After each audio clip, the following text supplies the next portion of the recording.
Bueno, buenas tardes, buenas noches a todos y bienvenidos a este 17º encuentro tecnológico del español de Málaga, que ya sabéis que desde el principio, desde que aterrizó el español aquí en Málaga, pues hacemos una apuesta muy importante, muy intensa por el ámbito empresarial, por el ámbito tecnológico y parte de ello, pues bueno, charlar cada tercer lunes de mes con referentes del ecosistema tecnológico de Málaga, ya sea en formato de mesa de debate, ya sea en formato de entrevista de profundidad, como es el caso de hoy, ¿no?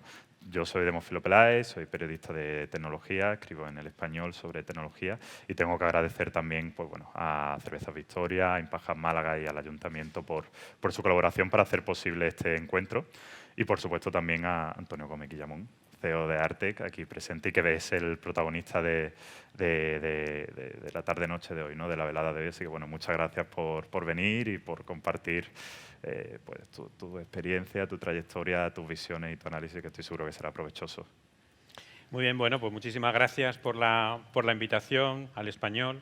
A Ángel Recio por el post que escribiste en LinkedIn, poniéndome encima además, diciendo cosas muy bonitas de mí en el título, la parte más personal.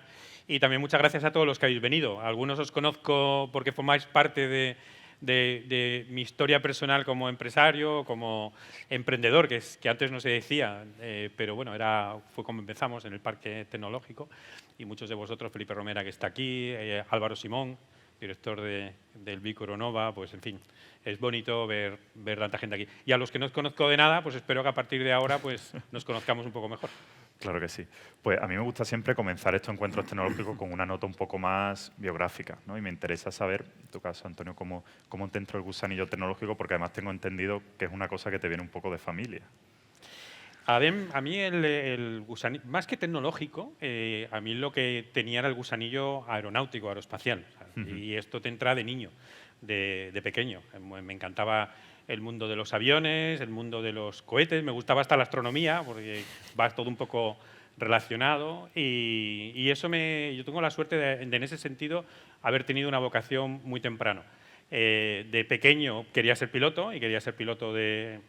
La parte más chula de ser piloto era ser piloto de caza, de combate, pero de pequeño pues supe, no sé cómo preguntando y tal, que hacía falta tener la vista perfecta para ser piloto de militar y yo no la tengo perfecta, hay un ojo que lo tengo un poco vago y entonces dije, bueno, pues si no puedo ser piloto voy a ser el que los diseña, el que los construye. Y yo creo que desde...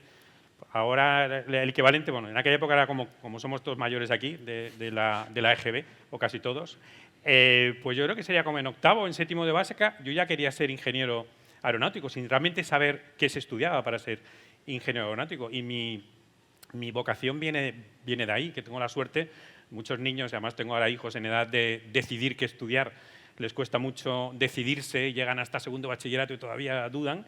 Pues yo tuve la suerte de que de pequeño ya quería ser ingeniero aeronáutico y además, como en España solamente había una escuela, que era la de Madrid, pues ya sabía hasta dónde iba a estudiar.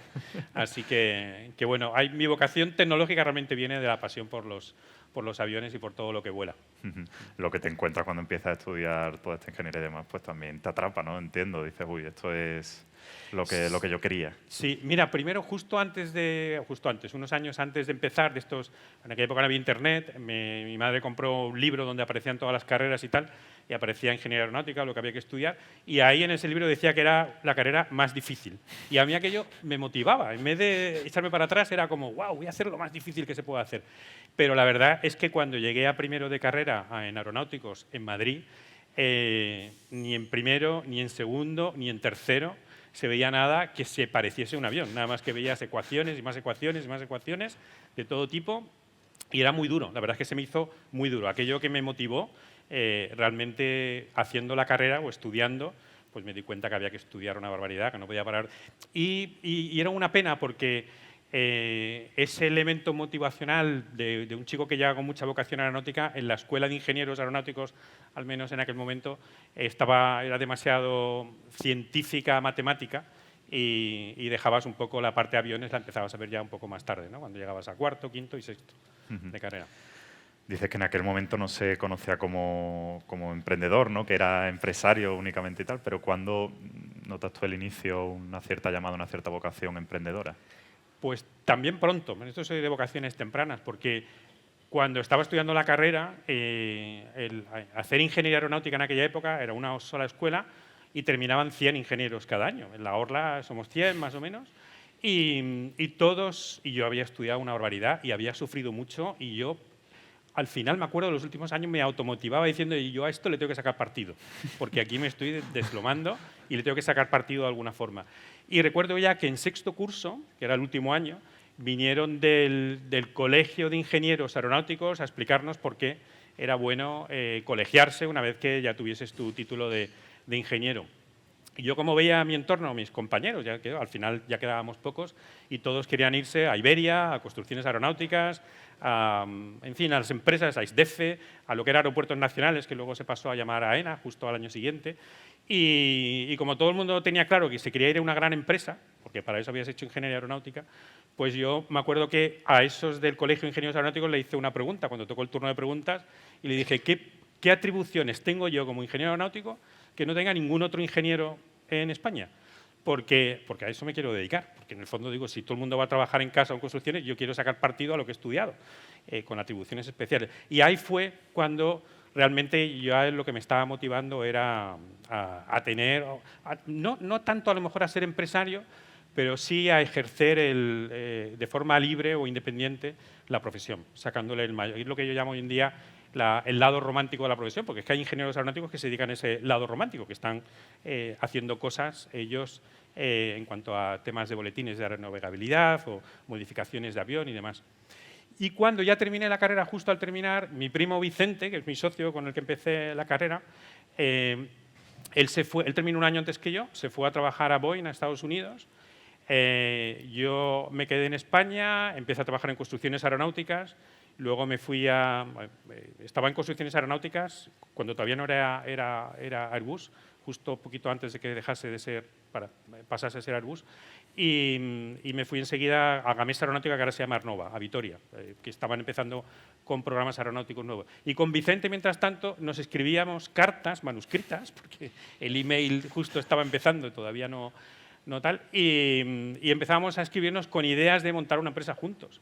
Y cuando ya se volvió a Vitoria, porque él seguía trabajando en Estados Unidos, estuvo allí casi 4 años, me escribió y me dijo, oye, búscame trabajo en España, que quiero volver ya. Ya se había casado, había tenido una niña incluso, o sea, que iba como una moto. Y le busqué trabajo, le ayudé a que entrase en la empresa donde trabajaba, que estaban contratando mucha gente. Y ahí ya, desde que entró, estuvimos pensando qué hacer, se nos ocurrían ideas locas, hasta que un buen día pues, decidimos empezar. O sea que, y de hecho, mi parte de trabajo por cuenta ajena en empresas, en Arnova o antes en casa, yo recuerdo, sobre todo en la etapa vitoriana, estaba todo el tiempo pensando cómo podía convertir en mi empresa aquello que estaba haciendo en la empresa para la que trabajaba. Para mí eso era una obsesión. ¿Y cómo de realista era en aquel momento comenzar una empresa aeronáutica y además en Málaga? Pues todo muy loco, la verdad. O sea, yo eso además siempre digo que no sé si lo volvería a hacer, porque tienen que concurrir algunas circunstancias de todo tipo. Primero las ganas, la edad también, el no tener problemas, el no tener aversión al riesgo o al ridículo. Saber que estoy trabajando en una empresa donde me tenía muy bien valorado en Vitoria, pero decir, bueno, pues voy a intentarlo por mi cuenta y si sale bien, perfecto, y si no, pues volveré a encontrar trabajo, ¿no? A esa edad no tienes miedo de quedarte sin trabajo, lo que tienes es ganas de hacer cosas que te motiven realmente, ¿no? Y bueno, ¿y por qué Málaga? Porque cuando empezamos Vicente y yo a preguntar por ahí y queremos montar una empresa de este tipo, nadie nos recomendaba Málaga. Todo el mundo decía que teníamos que irnos a Madrid, que Madrid era el lugar donde había que estar, ¿no?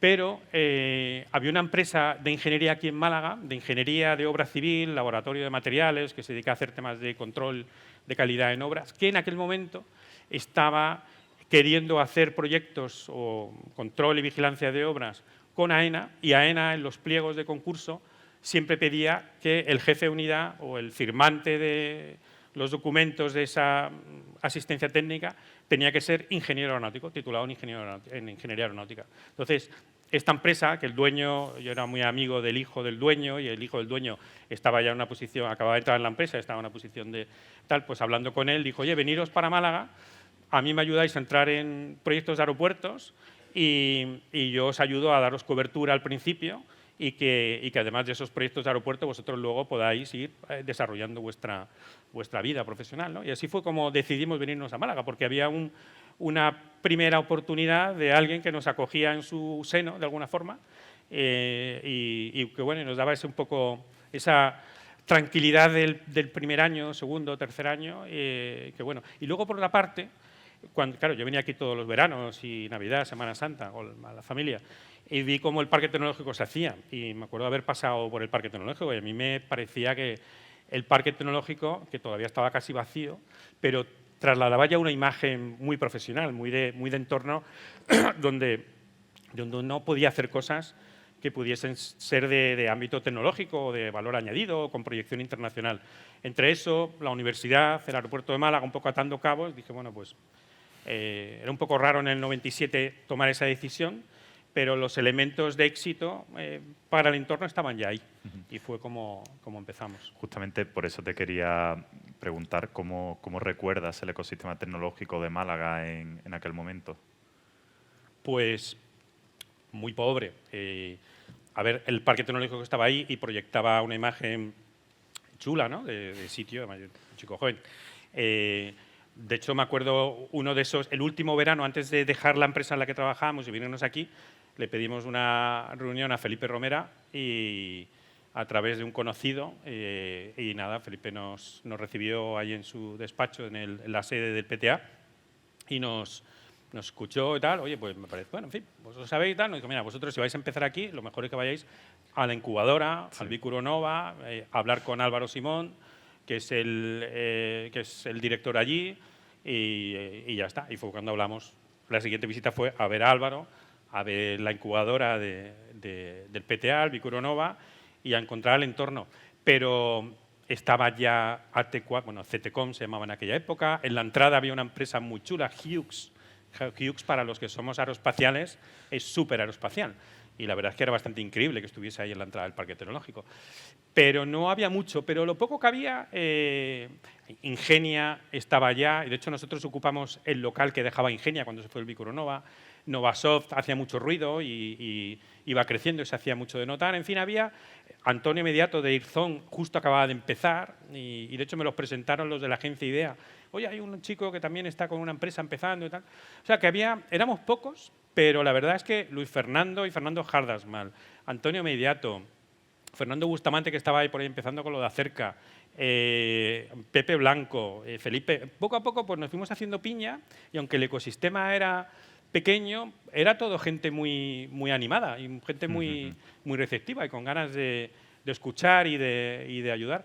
Y luego, sí es verdad que estar en el BIC estaba muy bien, porque es que estabas, aun siendo una empresa muy pequeñita que empezaba allí, pues estabas rodeado de gente que tenía las mismas inquietudes que tú. La cafetería era el punto de, supongo que seguirá siendo el punto de encuentro. Estoy viendo a Álvaro y me dirijo a él. Yo ahí conocí a gente que hoy en día, Pedro Pablo, que está por aquí, lo conocí porque estaba en una empresa noruega allí y lo conocí tomando café. Y entonces allí, Fernando Martín también lo conocía allí. Había gente que conocías allí. O sea, el ecosistema era pequeño, pero tenía muy buena voluntad de darse ánimos mutuamente, de conocerse y de hacer cosas juntos. ¿Cómo fue crecer como empresa con una vocación internacional desde un punto más o menos periférico como es Málaga? ¿Cómo fue? Pues mira, la parte internacional la teníamos Vicente y yo clarísima desde el principio. De hecho, Vicente ya venía de Boeing y luego se fue a Vitoria, y yo en Vitoria todos mis programas eran internacionales. Trabajaba con israelitas, trabajaba con americanos, trabajaba con franceses.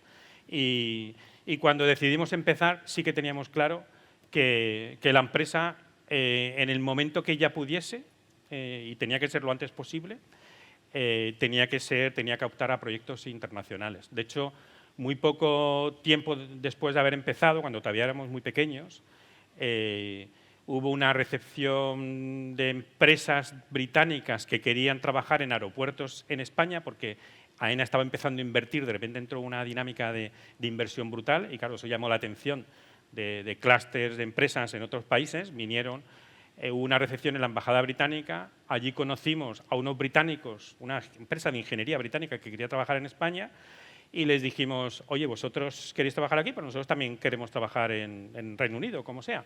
Entonces, cuando le dijimos que éramos de Málaga, en aquella época, cuando tú entregabas la tarjeta y ponía Málaga, el efecto era muy raro, porque la gente, Málaga era un lugar de vacaciones. Es como si ahora tienes una tarjeta que pone Benidorm.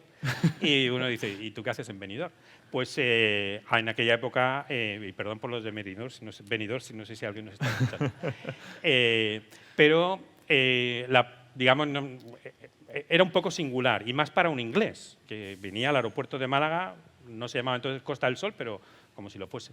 Pero después de aquel encuentro en la Embajada Británica, ellos vinieron a tener una reunión con nosotros, que yo creo que más que nada lo que querían era ver de qué íbamos. Los citamos, les ayudamos a encontrar hotel, tuvimos la reunión en el BIC, en una de estas salas de reuniones que hay en la planta intermedia, que están muy bien. Y yo creo que entrar en el parque tecnológico ya les dio a ellos crédito. También antes les organizamos reuniones en el aeropuerto de Málaga, que se portaron genial los del aeropuerto. Cuando le dijimos que venía una empresa británica a evaluarnos y tal, se portaron súper bien. Y ese fue nuestro primer... Y a partir de ahí nació el primer contrato, que curiosamente fue allí, en Inglaterra, no fue en España como ellos querían. Pero la vocación internacional la teníamos clara desde el principio. Eso para nosotros... Porque en el mundo de la ingeniería aeronáutica... si te vas a dedicar a tu entorno nacional, vas a encontrar el techo muy rápido. Claro. Y además, ya no era un asunto de ser visionarios del mercado, no. Era realmente un tema de interés y de que nos gustaba. A los dos nos gustaba la vida internacional. O sea, que había también una voluntad de esto, ¿no? De ser internacionales desde el principio, además de que era natural por el tipo de negocio que queríamos desarrollar. Desde ese punto inicial de una idea, como comentaba, de negocio un poco loca, ¿no? Y sí, un poco atrevida, hasta la situación actual con centenares de empleados, presencia en un montón de países y demás. ¿Cuál crees que ha sido la mayor dificultad para conseguir ese proceso, ese avance de un lado a otro? Pues mira, no te diría mayor dificultad. Nosotros siempre hemos sido muy de ir paso a paso, de cada año... Por supuesto, intentar tener una visión más a largo plazo, 3 o 4 años, haces tu plan estratégico y lo demás, pero el objetivo era el del año que viene, y el año que viene ser mayor que el del anterior.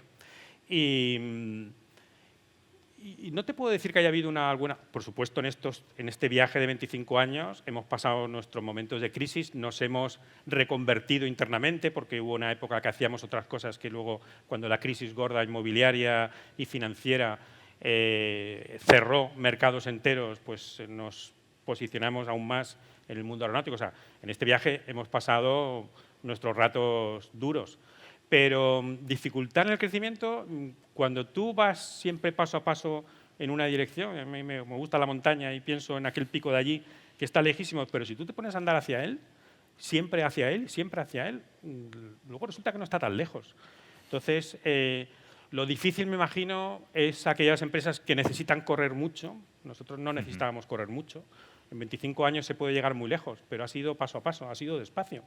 Yo tengo un lema personal, que es sin miedo y sin prisa. Porque el miedo es lo que te permite hacer cosas y te hace sentirte libre. Y la prisa, esto nuestro amigo Ezequiel me diría justo lo contrario, porque Ezequiel es hay que correr, tenemos que ir prisa, tenemos que ir más rápido. Pues yo me gusta hacer las cosas sin miedo y sin prisa. Y no te diría que es lo más difícil. Hemos tenido la suerte también que la evolución de la empresa ha ido acompañando en la transformación de la Málaga que quería ser tecnológica y digital a la Málaga que hoy es. Entonces, también eso nos ha ayudado. Hemos ido en armonía con el crecimiento de la empresa. Ahora que necesitamos contratar mucha gente, y que es el mayor problema que ahora tiene nuestra empresa y cualquier otra, pues también Málaga es mucho más atractiva. Ya no hay que explicar esto de Málaga como antes. Ahora al revés, ahora es un activo. O sea, ahora decir que vienes de Málaga es un activo. Entonces, bueno, no te diría que ha habido cosas especialmente difíciles. Me llama la atención eso que comenta, ese enfoque justamente de la constancia y de simplemente ir avanzando sin prisa pero sin pausa, ¿no? Que siempre se ha dicho, porque me da casi la sensación que es algo común en una serie de empresas tecnológicas de Málaga, ¿no? Que a lo mejor quizás justamente por la falta de capital riesgo que muchas veces ha habido aquí, ¿no? Es decir, oye, voy creciendo orgánicamente, voy tirando para adelante y no quizás ese otro modelo que sé mucho ahora de buscar las métricas muy rápido, ¿no? Y agotar etapas muy rápido para búsqueda de esa financiación y de esa explosión lo más pronto posible, ¿no? Claro, yo creo que hay muchos modelos de empresa y hay empresas que necesitan velocidad, necesitan rapidez y para la rapidez necesitan financiación también lo antes posible, porque si quieres llegar a ser alguien en el mundo online necesitas correr, porque lo que tú quieres hacer tiene un tiempo digamos, de interés para el mercado global y vas a encontrarte competidores y hay, digamos, una auténtica carrera para ver quién llega antes a la meta. Pero cuando hay empresas que tienen un corte más industrial o más de conocimiento acumulado, de mercado creciente, como es nuestro caso, pues no es tan importante ese crecimiento rápido, acelerado o esa financiación explosiva, ¿no? Y de hecho, además, en el parque tecnológico te encuentras que están los dos modelos de empresa que conviven bien. Hay empresas que tienen una historia de éxito después de muchos años y hay otras que han necesitado correr muy rápido, ¿no? Entonces, y vosotros que tú estás aquí entrevistando gente de todo tipo, del corte tecnológico, Sí. te encontrarás como están trabajando en mercados que demandan una forma de funcionar diferente, ¿no? Sí, sí, total. Depende mucho al final del sector, ¿no? Efectivamente. Claro, por ejemplo, para trabajar en el mundo de la defensa, Claro. pues no puedes ir corriendo, y menos en Europa y en España, ¿eh? A lo mejor en Estados Unidos hay que ir más rápido, pero porque lo importante es la confianza, la solvencia, las referencias y todo eso se construye paso a paso. Ahora te pregunto del tema de la defensa porque me llama mucho la atención, me interesa. Pero ya acercándonos en la trayectoria al momento actual, comentabas, por ejemplo, cómo bueno, ciertas crisis pues obviamente afectan, ¿no?, al volumen del negocio, del sector y demás. Imagino que la pandemia, por motivos de confinamiento, de parada de los movimientos y demás, sería dura para vosotros, ¿o cómo la vivisteis? Yo sin dormir la viví, vamos. Para mí fue cuando veía las imágenes de la gente haciendo tartas en casa y no sé qué, y yo es que no dormía. O sea, para mí, sobre todo las 3 primeras semanas fueron de un estrés brutal, porque veías como en nuestro sector, además, todo el segmento comercial se paralizaba en seco y nuestros clientes de referencia, sobre todo Airbus, paraba también. No paraba del todo, pero hizo una reducción defensiva de su actividad de casi un 40%. Y eso para nosotros fue como un shock fuerte, sobre todo porque ahora vemos la crisis del COVID como algo que iba a pasar, pero cuando tú estabas la primera semana o segunda semana, realmente no sabías esto cuánto va a durar, porque claro, yo tengo una capacidad de aguante, pero ¿hasta cuándo, no? Aquello fue una situación dura. Por otra parte, en la parte de defensa, afortunadamente, no se afectó. Bueno, se tuvo que reorganizarse por tema de turnos y por todo lo que es la parte, digamos, más logística, pero la actividad no decayó, salvo coyunturalmente las 2 primeras semanas, ¿no? Y eso nos hizo que una parte de la empresa se mantuviese bien, pero la parte, por ejemplo, de los aeropuertos, que afortunadamente teníamos varios contratos grandes de gran inversión a largo plazo, que afortunadamente los clientes decidieron mantener el esfuerzo inversor, porque podían haber dicho paro y espero más, pero había otros proyectos más pequeños o proyectos que estaban muy ligados a la operación aeroportuaria que se congelaron, entraron en un estado de hibernación. Y claro, cuando tú tienes una empresa con muchísima gente trabajando, pues la situación fue complicada. Pero la verdad es que desde el primer día el equipo se portó súper bien. Desde el primer día vamos, que íbamos tomando decisiones cada momento. Vicente y yo, salvo una semana y media que no se podía ir al trabajo, a la industria, a las empresas, nosotros fuimos siempre a la oficina desde primera hora de la mañana, yo siempre he ido, porque necesitaba estar allí para poder estar más cerca de tomar decisiones casi al minuto, ¿no? Entonces, bueno, eso fue una situación muy complicada, muy difícil de gestionar, pero afortunadamente, bueno, pues pasamos, ¿no? Hoy en día ya aquello ha quedado atrás, ¿no? Estamos por encima de aquella época, pero fue complicado, sí, sí. Justamente eso quería preguntarte ahora, ¿cuál es el estado de forma actual de Airtech? Y bueno, si se pueden compartir datos, tú sabes que siempre los periodistas nos gustan mucho, pero lo que se pueda decir. No, ahora la situación es muy... Desde el punto de vista de mercado, nosotros tenemos como 3 mercados. La empresa está como estructurada, todo es ingeniería aeronáutica, ingeniería aeroespacial, pero está estructurada como en 3 divisiones. Una está relacionada con el mundo de la aviación, con el mundo de los aeropuertos, y está ahora mismo el tráfico aéreo. He visto las noticias del aeropuerto de Málaga, que ya a la fecha pasada, incluso hace unas semanas, ya pasó el pico de lo que fue el 2019, o sea, va a superar los 20 millones con tranquilidad de tráfico, y así es en todo el mundo. El tráfico ha vuelto a crecer al ritmo que crecía antes, 4-5%, y eso significa para el mundo de los aeropuertos muchísima inversión que va detrás, porque se quedan sin capacidad y tienen que crecer, con lo cual aeropuertos va muy bien, y nuestro negocio en aeropuertos ya es súper internacional, el 80% y pico, 70% es fuera de España. El mundo de la industria aeronáutica, que es digamos, la segunda área de negocio, unidad de negocio nuestra, que es la industria aeronáutica, o sea, el fabricante de aviones, tanto civiles como militares, se ha recuperado, y de hecho ahora mismo las tensiones que hay no son de falta de trabajo o, digamos, de caída de trabajo como ocurrió en la pandemia, sino todo lo contrario. Los OEMs, los fabricantes de aviones, quieren crecer más rápido de lo que su propia cadena de suministro es capaz de responder. Y ellos mismos también, porque están encontrándose con problemas de encontrar personal y demás. Con lo cual hay una demanda de ritmos de producción fuerte, y nosotros vivimos de esa tensión y de ese estrés en los ritmos de producción. Y luego la tercera línea de negocio de la empresa es una empresa de ingeniería de producto aeroespacial, producto embarcable, tanto en aviones comerciales como en defensa. Y en los aviones comerciales ahora hay mucha inversión en digamos, lo que van a ser el futuro de los aviones sostenibles, con emisiones neutras, mucho más digitales de lo que soy hoy en día, con lo cual la empresa ahí está apostando fuerte en esos ámbitos.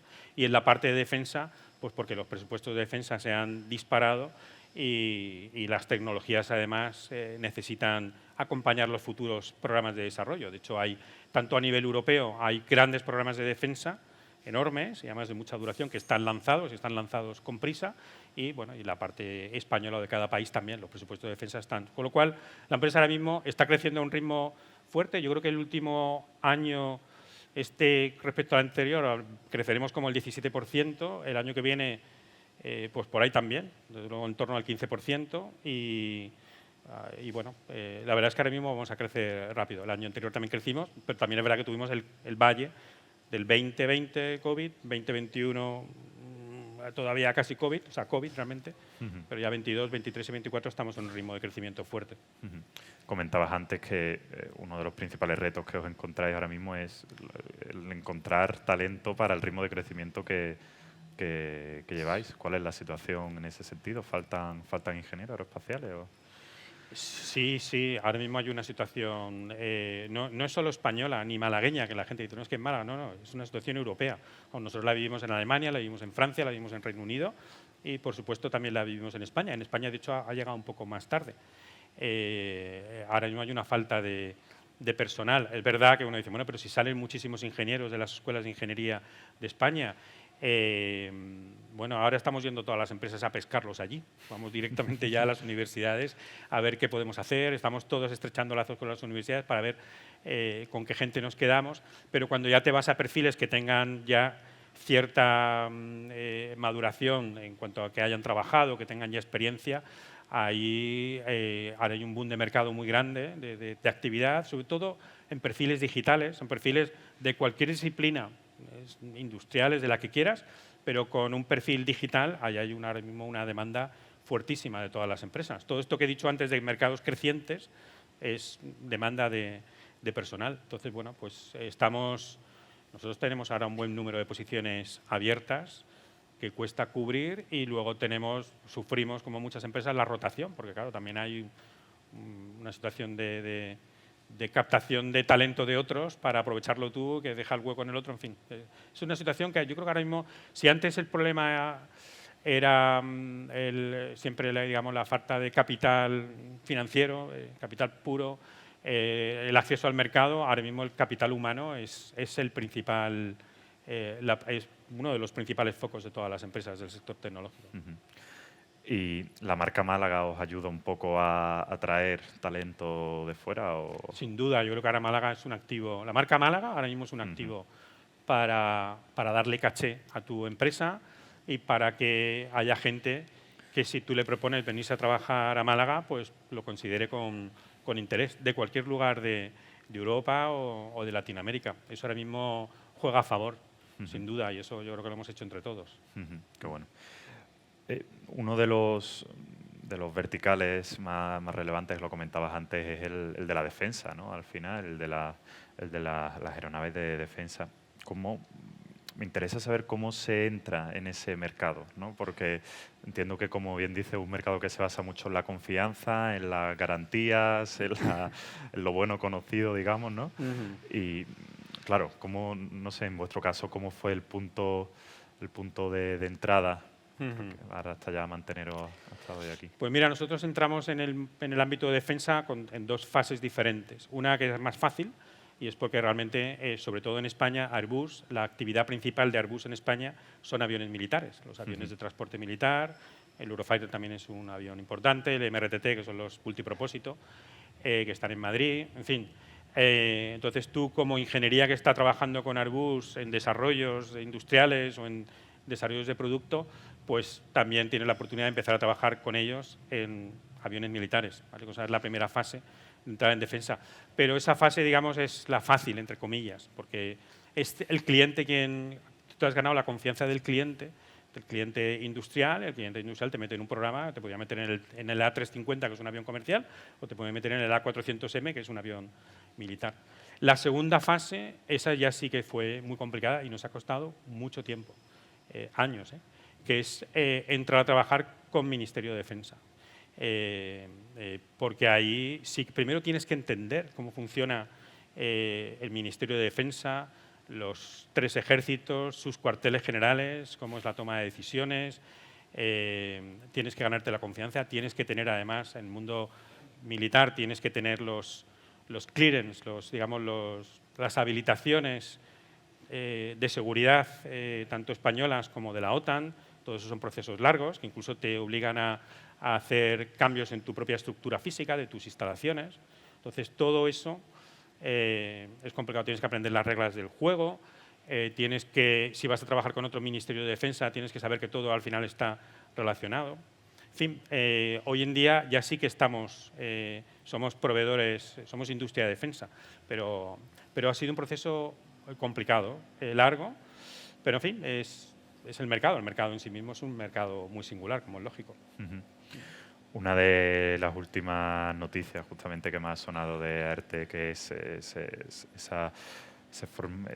formar parte de ese desarrollo del caza de combate europeo, que bueno, no sé, entiendo que de esta cosa siempre se puede contar muy poco, ¿no? Pero para que entendamos un poco la relevancia del asunto, cuéntanos de qué se trata. Pues es el futuro sistema aéreo de combate, o el FCAS, que es el sistema. Voy a poner el ejemplo del Eurofighter, porque muchos de los que estéis aquí lo conoceréis. El Eurofighter se lanzó cuando yo estaba en la universidad, terminando la universidad. El Eurofighter es el caza de combate más de cuarta generación, el más moderno que tenemos en el ejército del aire español y en casi todos los europeos, por lo menos en Alemania, en Reino Unido y en Italia, que eran los 4 países lanzadores. Bueno, pues este empezó cuando yo terminaba la carrera. De hecho, yo estuve trabajando en un programa de Eurofighter, que era el lanzador de bengalas como contramedidas. Y bueno, y hoy en día, pues ese es el avión que está hoy en día en operación en nuestras Fuerzas Armadas, en el Ejército del Aire. Pues Europa necesitaba tener la siguiente evolución tecnológica de aviones de combate, pero hacerlo ya implementando todas las tecnologías de futuro. Y lo que se ha concebido es no un nuevo caza de combate, sino un nuevo sistema de combate completo que actúe como una nube de combate. Es que quiere decir que ya no es solamente el fighter, el caza, es el fighter con los drones de diferente tipología que la acompañan y con todo lo que es la conectividad que tiene que tener con satélites y en tierra con las demás unidades, incluso con barcos o con buques. O sea, todo ese concepto de nube de combate, donde el fighter, el caza, es el elemento, digamos, principal, pero acompañado de todo lo demás, es lo que es el FCAS. Es un programa de muchísimo dinero, con muchos años por delante, con unos retos tecnológicos tremendos, que de hecho yo soy de los que dice que las empresas que están trabajando en él, porque son las aeroespaciales, no tienen los conocimientos para esos retos tecnológicos. Tienen que acompañarse por empresas que quizás sin saber que son del sector aeroespacial, sí tienen dominios tecnológicos que son necesarios para los futuros desarrollos de esta nube de combate, de este nuevo sistema. En Artec empezamos en la primera fase, en la fase 1A, trabajando, y ahora ya nos hemos enganchado a la siguiente fase aprobada, esto va como por fases, estamos en la fase 1B, estamos todavía en la fase muy de desarrollos primarios, de conceptualización, de desarrollo de los primeros prototipos, y ya estamos ahí. Pero lo interesante de estar ahí es que de alguna forma salvo que lo hagas mal, ¿no? Pero en fin, nuestro enfoque es permanecer siempre allí donde entramos. Son proyectos que son de muchos años y además donde puedes ir creciendo y acabas teniendo no únicamente un volumen de trabajo a largo plazo que te da estabilidad, sino también adquisición de tecnología que puede ser muy interesante luego para otros programas. Y luego también son programas muy multinación, multiempresas, donde los roces, los encuentros con otras empresas tecnológicas, pues te abren luego otras oportunidades de trabajo en otros ámbitos también. O sea que desde luego para nosotros es un proyecto estrella, muy importante. Qué bueno, qué bueno. Hablando de otros proyectos cara hacia el futuro, otro asunto que me interesa mucho es el de la movilidad aérea urbana, ¿no? Y los drones y demás. Bueno, ya se han visto algunos, no sé, pruebas. Se habla típico del dron repartidor de Amazon y demás, ¿no? No sé, respecto a esto, ¿cuán cerca crees que estamos de ver más normalizado este tipo de movilidad aérea urbana en nuestros cielos diariamente? Yo en esto soy optimista y creo que en la movilidad aérea urbana, esto que vemos como los drones que usamos de Parrot o que son como de niños, ¿no? Pero vamos, son con los que se hacen vídeo y demás, pues imaginaroslo en grande, ¿no? Los 4 rotores estas aeronaves eléctricas de despegue y aterrizaje vertical están empezando. Ahora mismo hay una competición, hay varios fabricantes repartidos entre Estados Unidos, China y Europa. Hay varios en esa competición. No todos van a llegar a la meta, solamente acabarán quedando pocos de ellos, pero yo estoy seguro que van a ser una realidad en operación comercial mucho antes de lo que mucha gente piensa. Lo que pasa es que no lo hará por igual de rápido en todas las regiones geográficas del mundo. En Estados Unidos irá más rápido, de la misma forma que ya vemos imágenes de coches andando solos, llevando pasajeros solos por San Francisco, y aquí en Europa eso no lo vemos todavía, pues allí posiblemente veamos también cómo la movilidad aérea urbana de este tipo de aeronaves pues entre en operación antes que aquí. En China hay una empresa china que la hemos invitado varias veces a Smooviing, al evento que organizamos en Figma. Esa ya está haciendo operaciones comerciales en China. En Europa tenemos 3 grandes players que están apostando fuerte y espero que fructíferen. Pero el problema no está, ¿por qué depende de la región geográfica? Porque el problema no está tanto en la tecnología, que también, lógicamente, tiene que sortear todavía muchos retos. Está en la regulación, en cómo de permisiva va a ser la regulación para que estas operaciones se den, ¿no? Y Europa suele ser una región muy conservadora desde el punto de vista semántico, no político. Y bueno, todas nos gusta estar seguros. Y hay otras regiones que son mucho más avanzadas. Pero vamos, yo estoy convencido que... Y luego en la parte de drones, no grandes plataformas con pasajero o con piloto, sino drones sin piloto. Ahí sí que estamos viendo ya en entornos de combate, lo estamos viendo en Ucrania, cómo han cogido el liderazgo. En la parte logística se está viendo ya cómo empieza a haber las primeras operaciones.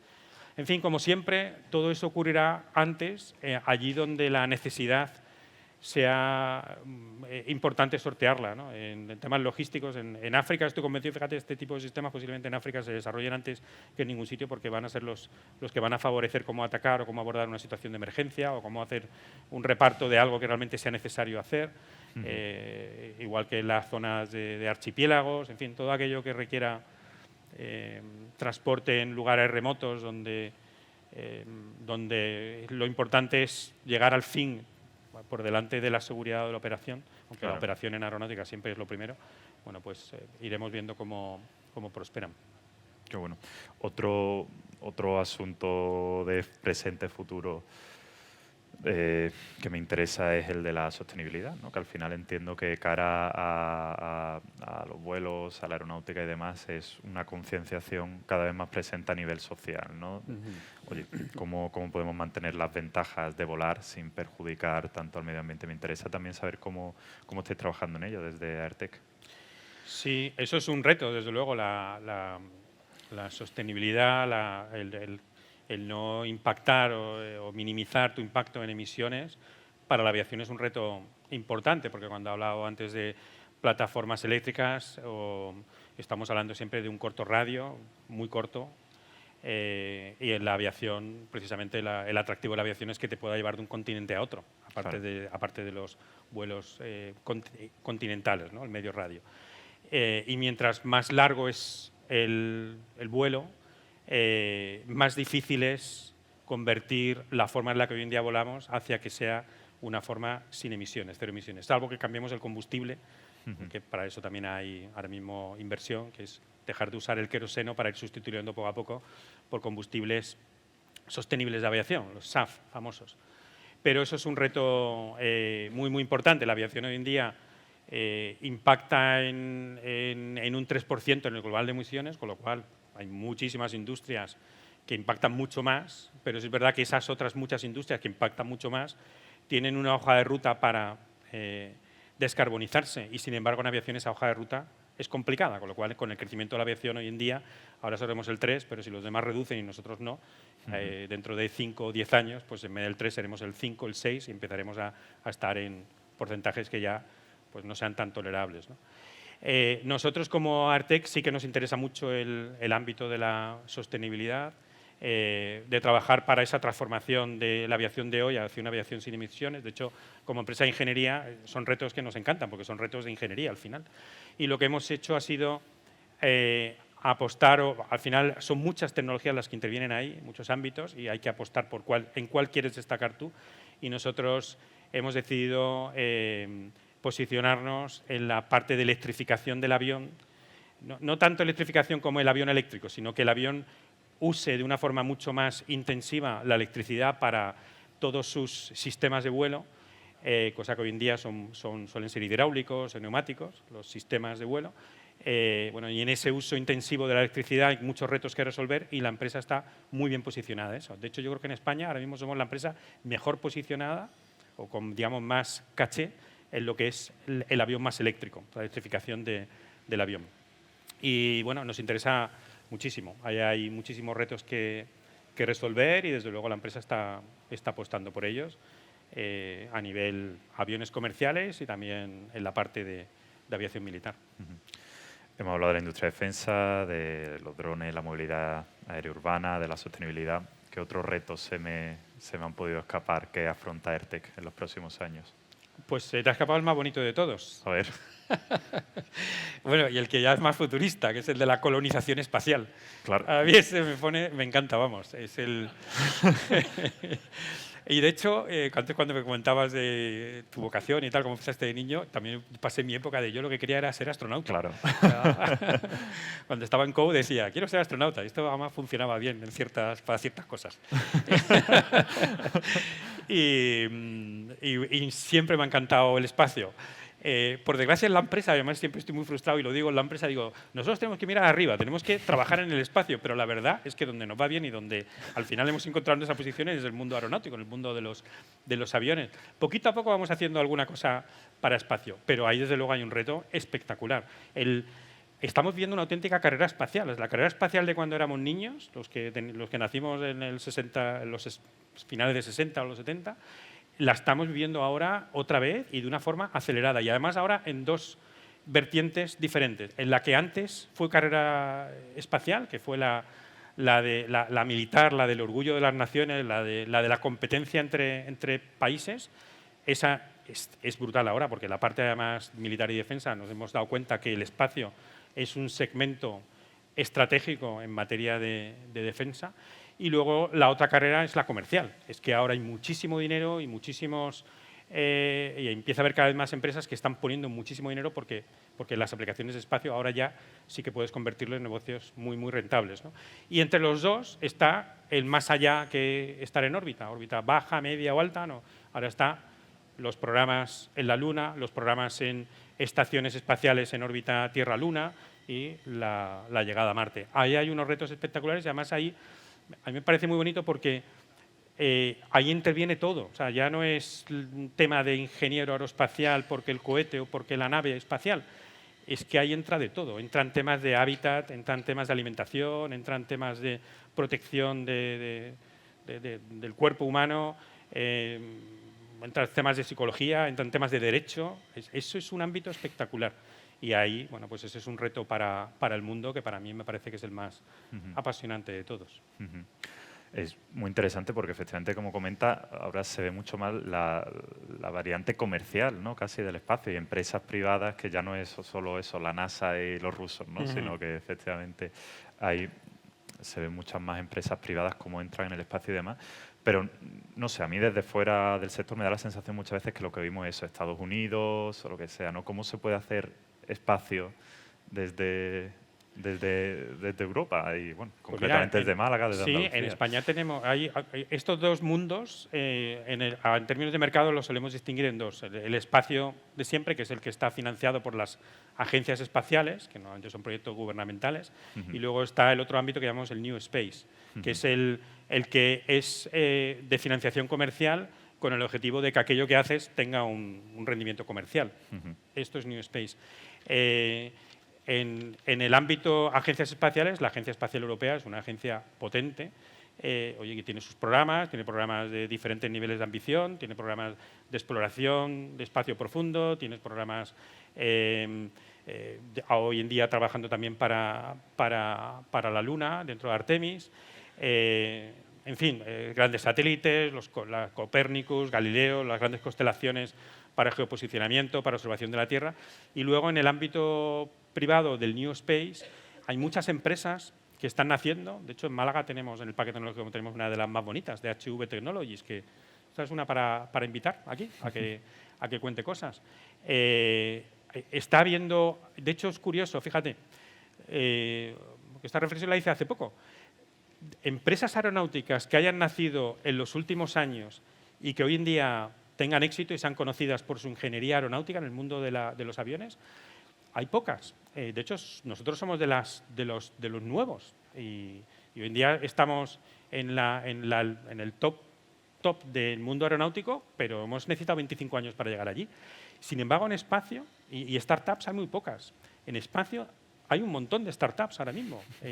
Hay en Galicia, en Madrid, en Cataluña, en Valencia, aquí en Andalucía y en Málaga en concreto, porque hay una auténtica eclosión de empresas que está cada una poniendo lo mejor que sabe de su tecnología en un ámbito que todavía es un poco salvaje oeste, ¿no? El aeronáutico, el problema que tiene es que está muy condicionado por los temas de certificación, seguridad, por tanto el gran cliente, por tanto la cadena de suministro, y todo tiene un ritmo donde la seguridad va por encima de todo. De hecho, la aeronáutica hoy en día es poco innovadora, le cuesta mucho pasar de un tema, la inteligencia artificial de la que tanto se habla, embarcarla en un avión comercial, vamos a tener tiempo todavía para verlo.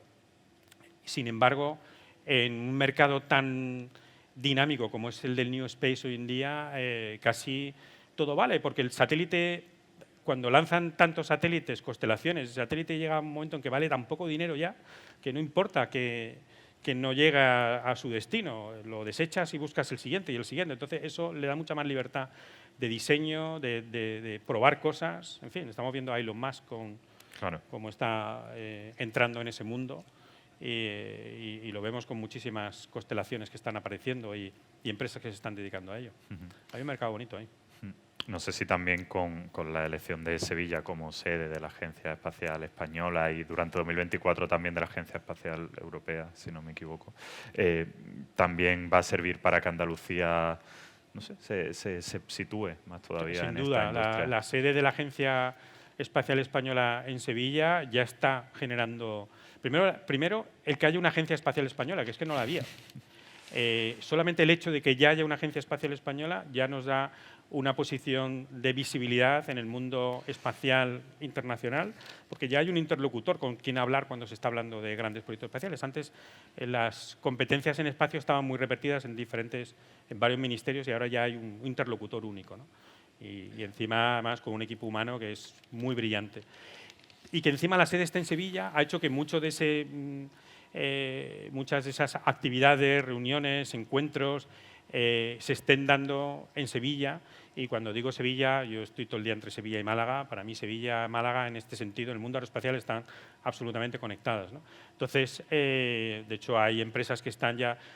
nosotros también tenemos un clúster de sistemas aeroespaciales en el PTA y de empresas aeroespaciales a nivel Andalucía, y están empresas de espacio, de estas del New Space, que no son del entorno andaluz, están pidiendo afiliarse para tener una posición más cercana a la agencia espacial. Desde luego eso va... vamos, yo estoy convencido que es una oportunidad que tenemos que aprovechar. Además de todo esto, y ya voy terminando, eres vicepresidente del Instituto de Innovación Ricardo Valle, justamente en ese vertical aeroespacial, ¿no? Aeronáutico. Y me preguntaba qué tipo de proyectos se pueden llevar a cabo también en Málaga para situar el sector aquí.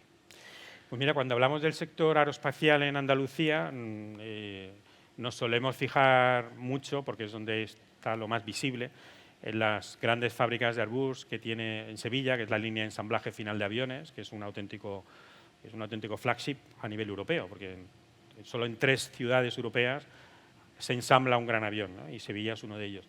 Eso ha hecho que a su alrededor se vaya dinamizando una cadena de suministro muy volcada a las actividades propias de fabricar un avión en cuanto a aeroestructuras. En Cádiz también, es un poco casi provincia satélite de Sevilla en este entorno. Pero nos estamos dejando un poco de lado, dentro de lo que es la aeronáutica y lo aeroespacial, el ámbito de los sistemas, la inteligencia del avión, la digitalización del avión, los sistemas de vuelo, los sistemas de gestión. Todo eso conforma un ámbito de actividades enorme, donde Andalucía prácticamente estaba muy mal posicionada. Estaba poco presente, estaba más en la actividad de la aeroestructura. En Málaga, gracias al ecosistema digital, de empresas digitales, de empresas de tecnología, de empresas de electrónica programable, de empresas de software, pues se ha ido creando poco a poco una inquietud, un interés, porque haya empresas aeroespaciales que estén situadas aquí. Y de hecho, hay algunas empresas muy atractivas y muy interesantes en el entorno de Málaga. De hecho, es curioso, cuando antes, me vuelvo otra vez a lo del EFCAS, el futuro sistema aéreo de combate, cuando el Ministerio de Defensa español hizo un mapeo del quién es quién para poder participar en ese programa en todas las provincias de España. En Andalucía solamente identificó 3 empresas andaluzas, puramente andaluzas, con suficiente ya capacidad como para participar en el FCAS. Pues las 3 estaban en el PTA, no estaban ni en Sevilla ni en Cádiz, no, estaban las 3 en el PTA, y las 3 además estamos en un radio de menos de 500 metros prácticamente.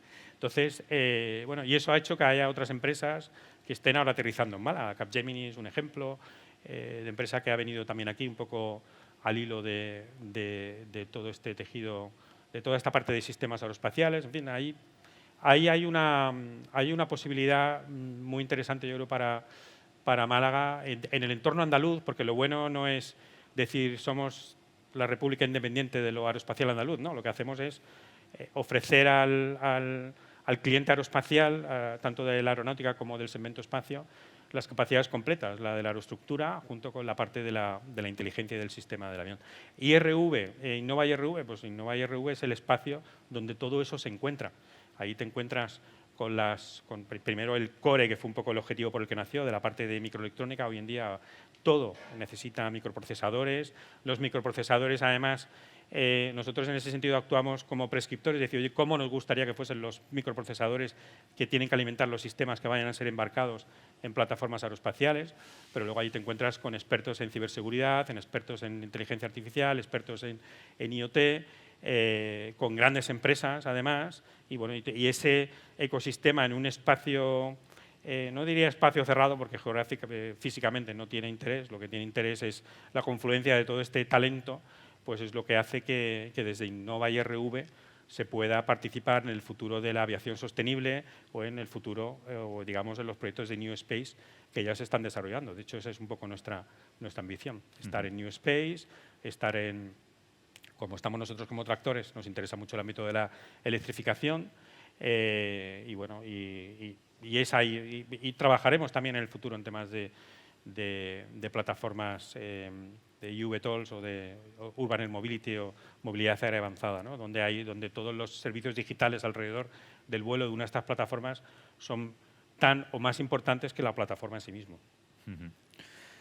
Hablábamos de cómo era al principio, en vuestros inicios, esa Málaga tecnológica, ese ecosistema tecnológico creciente. Hablaba de cómo también ahora la marca Málaga sirve como atractor de talento. ¿Qué crees que le puede faltar todavía al ecosistema tecnológico de Málaga? Pues, a ver, yo como ya he dicho antes, sin miedo y sin prisa, pues primero vamos a seguir al ritmo que vamos. Aquí los que Felipe lleva desde el minuto 0, algunos nos incorporamos en el minuto 2 o 3, pero lo que tenemos que hacer es, y todo esto requiere tiempo, y hacer las cosas bien, e ir sumando, e ir dando paso a paso. Vamos a seguir en esta misma trayectoria. O sea, no pensemos que ya hemos llegado a la meta, sino que estamos en el camino. Y lo que hay que hacer es seguir trabajando en la línea en la que estamos haciendo. Lógicamente, cuando creces, te empiezas a dar cuenta que te saltan costuras por algún sitio, donde dices, oye, pues ya en el ecosistema que hemos ido creando hace falta mucha más financiación de la que hemos sido capaces de atraer. Hubo un momento donde eso no era tan crítico, ahora mismo empieza a ser muy crítico. Hay que atraer más inversores, más gente que pueda estudiar los proyectos que nacen aquí en la ciudad y que quieran acelerarlos.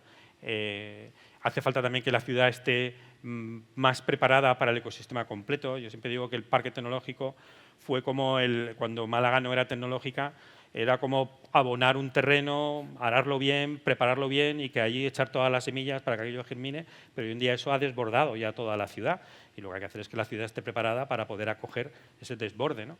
Hace falta una universidad más internacional. A mí me encanta que la universidad sea grande, que esté bien orientada, que tenga tenga gente ahora mismo trabajando con un enfoque muy hacia la empresa, pero tiene que ser mucho más internacional, ¿no? Yo siempre pienso que la Universidad Española suele tener un enfoque más servicio público a tu comunidad y yo creo que lo que tiene que ser es un centro de excelencia internacional y atraer talento en todos los sentidos. Con lo cual, la universidad, para mí el reto es internacionalizarse dentro de lo difícil que es, porque al fin y al cabo está en sus reglas de juego como digamos, en su espacio administrativo.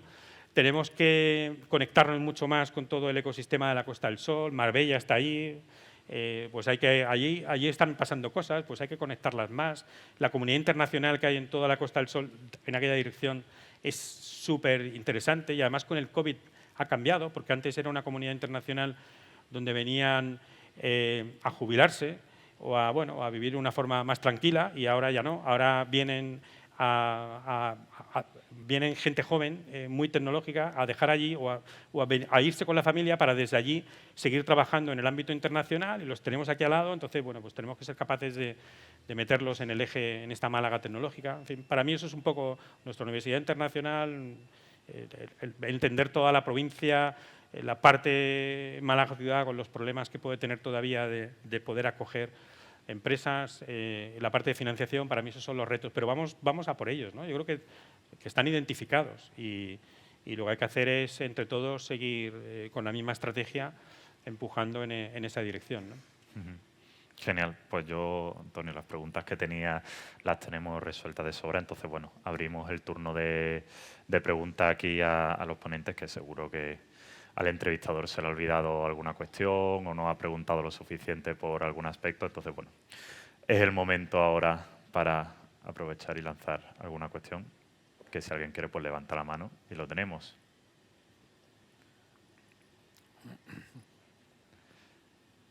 Veo muchas ganas de tomar ya la cerveza, Antonio, ¿eh? Sí.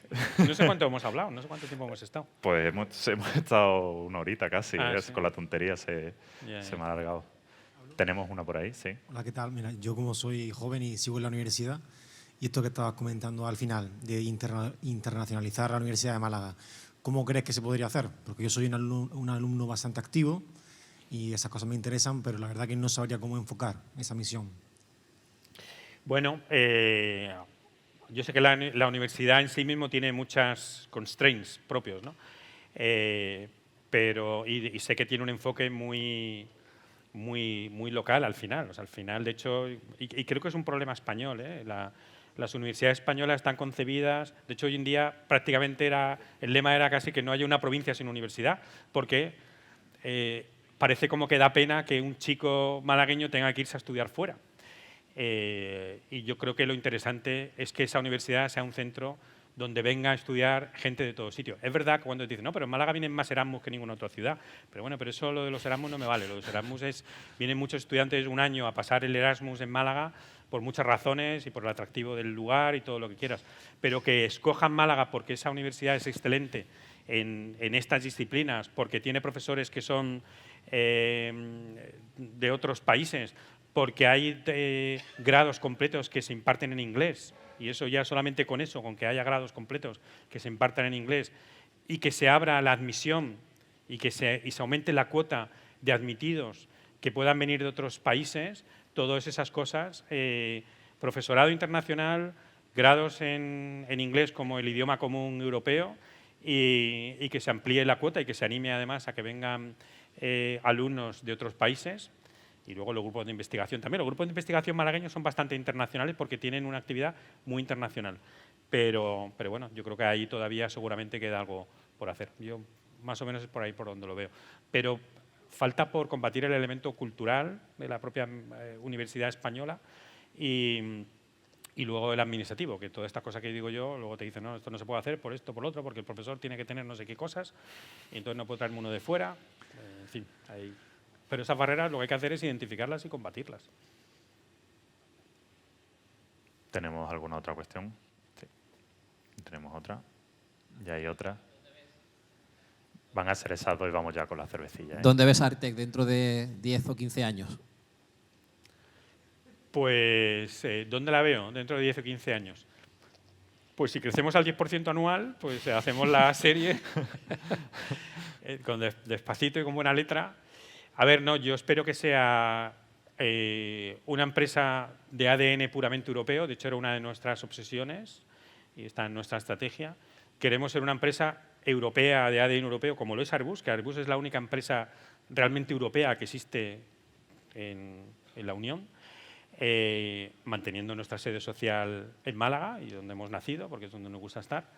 Que sea un actor influyente y que tenga no únicamente el mismo desarrollo, sino que esté embarcando ya equipos y sistemas en los aviones de la nueva generación, aviones sostenibles, y que tenga además tecnología propia embarcada también en tecnologías de defensa en el ámbito de RPAS, que no he hablado mucho de aviones no tripulados, donde tenemos nuestra propia línea, y bueno, que esa línea de negocio sea una línea de éxito. Y bueno, y que hagamos cosas en el espacio, que es un poco lo que es asignatura pendiente. Que la empresa también esté el espacio, igual que hablo de aeropuertos, aeronáutica comercial y defensa, el espacio también sea por sí mismo un sector tan importante como los demás. Igual. Hola. Sí, creo que sí. Sí, se oye. Perdón. Dale ahí. Igual ya está planeado o lo habéis hecho, pero vamos, para resolver el problema de financiación y ese crecimiento constante, ¿Airtec en bolsa? Nosotros estamos, es una buena pregunta, Peter, porque esa reflexión la estamos haciendo continuamente desde hace unos años. Podemos seguir creciendo como lo hemos hecho hasta ahora, pues con los recursos que vamos generando, vamos financiando el crecimiento. Y eso pues te permite ir a un ritmo. De alguna forma creo que vamos con el freno de mano cogido, porque ese ritmo tiene la financiación, al final es uno de los limitantes de tu ritmo de crecimiento. Y luego también porque Vicente y yo nos vamos haciendo mayores, porque en la empresa no somos los dos únicos socios accionistas, hay un grupo de personas que también tienen participaciones en la empresa. Entonces, ¿cómo hacer que la empresa perviva y continúe más allá de nosotros, cómo dar liquidez a las acciones que tiene un grupo de personas en la empresa que hicieron su inversión, cómo poner en valor todo lo que se ha hecho, cómo acelerar el crecimiento con una inversión más fuerte, pues ahí estamos siempre jugando con la idea de si en algún momento buscaremos una financiación extraordinaria, bien fondo de inversión, bien bolsa. Y las dos vías más o menos las contemplamos para el futuro. Pero mientras tanto estamos siguiendo con la financiación que hasta ahora hemos tenido, que va bien, ¿no? Pues si queda alguna cuestión pendiente, aprovechad ahora que Cerveza Victoria nos pone unos refrigerios, nos pone una barra y crea un ambiente propicio para charlar y asaltar a Antonio si se deja y preguntar cualquier cosa. Así que nada, muchas gracias a todos por venir y nos vemos el próximo encuentro tecnológico. Muchas gracias. Gracias.